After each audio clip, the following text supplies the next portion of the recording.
Hey guys, welcome back. So, to even begin to understand the sheer magnitude of Area 51's narrative, you gotta embrace every single alien conspiracy theory ever conceived. Like the plot kicks off with a virus outbreak deep within this top secret facility, 3 miles below the Nevada desert. So the military sends in Team Delta to clean up the mess, but they're ambushed by a giant mutant known as the Theta.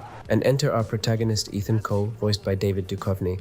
Cole and his squad, Ramirez, McCann, and Crispy, are sent in to locate Team Delta and contain the quarantine. So, from the very moment you step into the facility, the game makes it very clear that everything has gone to shit. The narrative pacing in the first few chapters actually does a fantastic job of establishing a sense of dread. You're with your AI squad mates who, surprisingly for 2005, aren't completely brain dead. They do call-outs, lay down covering fire, and really help set the tone of a professional military unit. However, because this is a survival horror shooter, your squad's life expectancy is roughly that of a fruit fly. McCann gets his head decapitated by a mutant in the early stages, while Crispy and Ramirez are violently ambushed and killed by that Theta creature deeper in the base, leaving Cole on his own. And up to this point, the game feels like a pretty standard, albeit well-executed military story. But then the narrative descends into pure madness, you eventually learn that this outbreak wasn't some accident. And the facility is actually run jointly by the aliens and the Illuminati. So the Illuminati basically struck a deal to give the aliens a research base and human test subjects to develop a mutagenic virus for a cosmic war in exchange for advanced alien technology that the Illuminati used to spy on the humans. However, the Illuminati secretly planned to double-cross the aliens and use the virus to dominate the Earth. So a scientist named Dr. Winston Cray found out about this double-cross and intentionally released the virus and the Theta to stall the Illuminati's plans.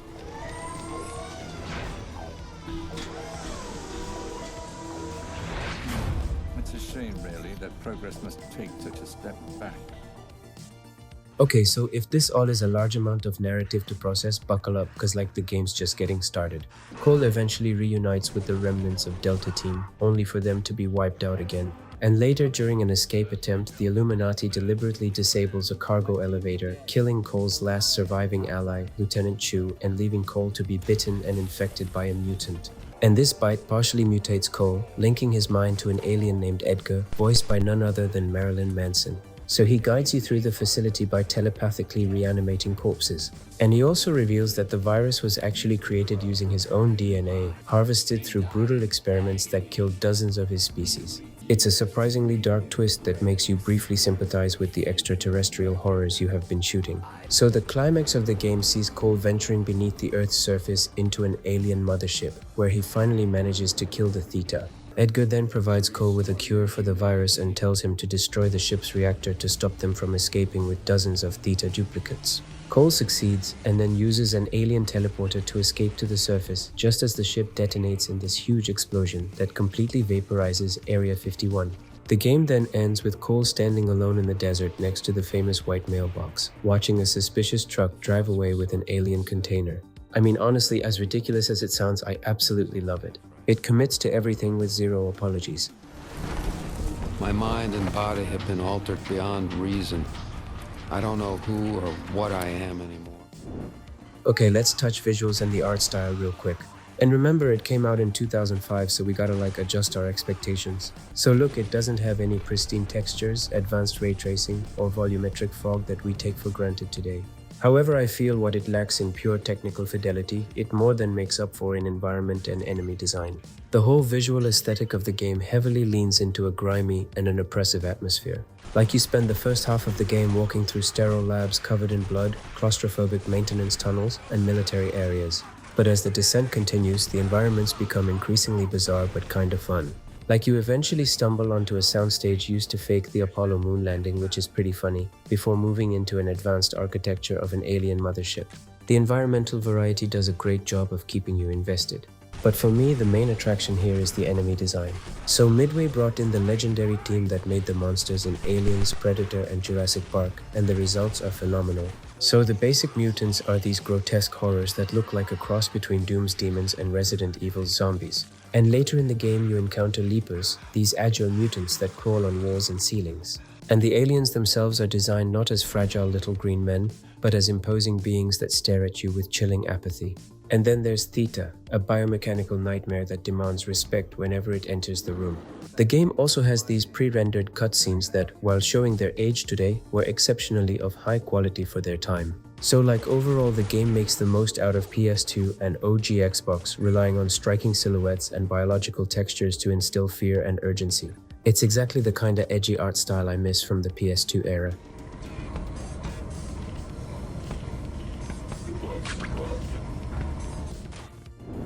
So, at its core, Area 51 is a quintessential 2000s corridor shooter.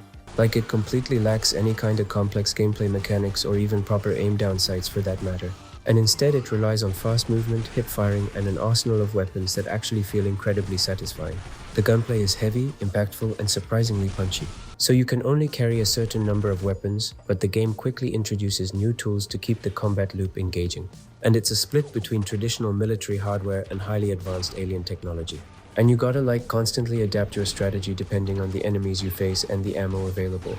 Like, you start off with a Scorpion pistol equipped with a laser sight, then very quickly you get the Viper assault rifle, which you use for the vast majority of the time. Then you have the combat shotgun, a semi-automatic that absolutely shreds mutants at close range. And its secondary fire mode lets you shoot 2 shells at once, making it the ultimate tool for crowd control.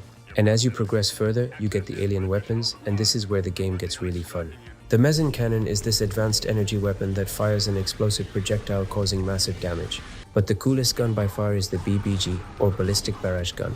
It fires 3-round bursts of meson particles that literally ricochet off walls. It also has this green laser sight that turns red when aiming an organic target. Also, you can automatically dual-wield guns.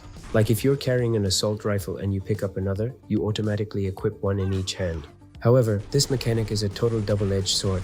Because while holding 2 weapons, your accuracy absolutely goes to shit, and you also lose the ability to use secondary functions like the rifle scope or to manually reload your guns. So this essentially forces an aggressive playstyle, making you rush enemies rather than play defensively. However, dual-wielding shotguns is actually so much fun.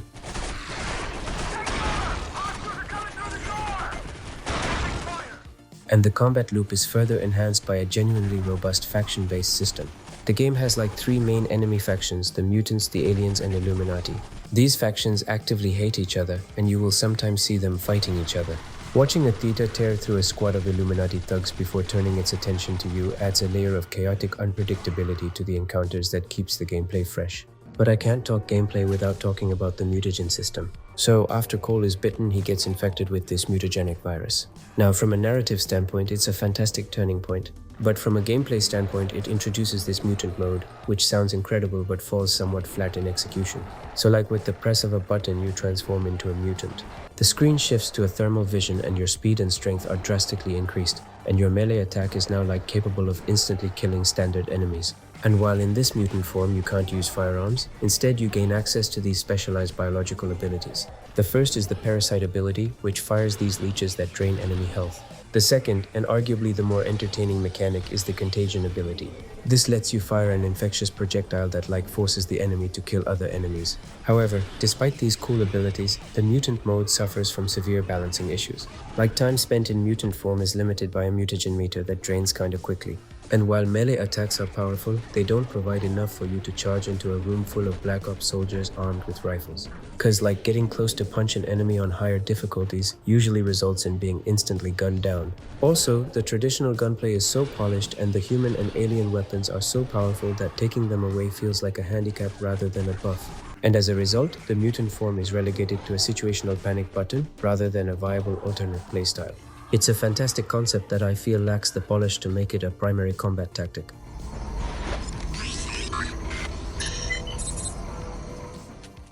And finally, if there's one mechanic here that immediately draws attention, it's the scanning system. In an attempt to capitalize on the success of Metroid Prime, the devs gave Cole a scanner.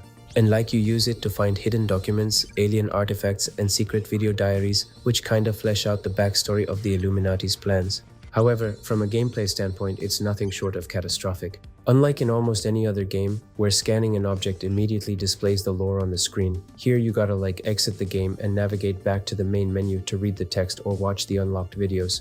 It's just a baffling design choice. Imagine being in the middle of a tense situation in some bloody lab, finding a top-secret Illuminati file, and realizing that to read it, you gotta quit the game and sit through a loading screen, navigate a menu, read the file, and then reload your save. What the hell were they even thinking? Nobody does this, and as a result, like 90% of players completely ignore the lore they collect until the game is over, completely detached from the backstory. It's a textbook example of a great idea ruined by horrific UI design.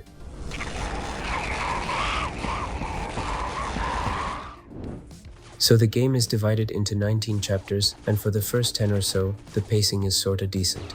Like the game slowly introduces new enemy types and better weapons. You actually feel like a badass. But like once the game crosses the halfway mark, the difficulty curve stops being a curve and goes off the charts. The late game chapters are kinda difficult. Like it completely abandons the tactical squad-based gameplay of the opening hours and starts throwing these hordes of enemies at you. Black Ops soldiers become bullet sponges and the alien mutants deal serious damage. The boss fights, particularly the encounters with the Super Thetas, ends in sheer frustration, requiring large amounts of ammo and flawless movement to survive. And adding to this difficulty spike is the game's save system. Like there are no quick saves here, and the game relies entirely on a checkpoint system which in the late game becomes incredibly stingy. But looking back at it today, I gotta say, it's a game that tries to be Halo, Half-Life, Doom, and Metroid Prime all at once. The gunplay is pretty solid, the dual-wielding shotgun is super fun, and the enemy designs are legit fantastic. And the plot is so ridiculous, throwing Illuminati cover-ups, faked moon landings, and biological warfare into a single narrative, that you can't help but respect the sheer ambition of it. Like they really went for it, and I love it for that. It's dumb, it's loud, and it's a hell of a lot of fun. Anyways, thanks for watching guys, and I'll catch you in the next one.